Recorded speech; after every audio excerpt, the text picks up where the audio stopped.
खोदी हमर ढोरिया उहे इनार कइले बा।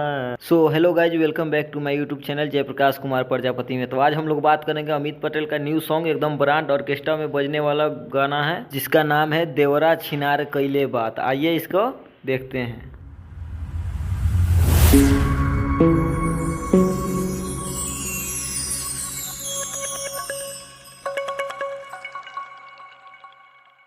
खोदी खोदी हमर ढोढ़िया का कइले बा भौजी तोहर ढोरिया के खोदी खोदी के?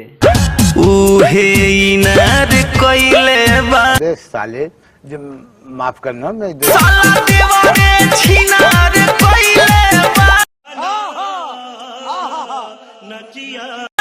हम ना छिनार रहन। अगर आप लोग इस गाना को पूरा सुनना चाहते हैं तो हमारे डिस्क्रिप्शन में लिंक है, वहां से जाके सुन सकते हैं। इसी के साथ हम अपने वीडियो को समाप्त करते हैं। धन्यवाद, मिलते हैं नेक्स्ट वीडियो में।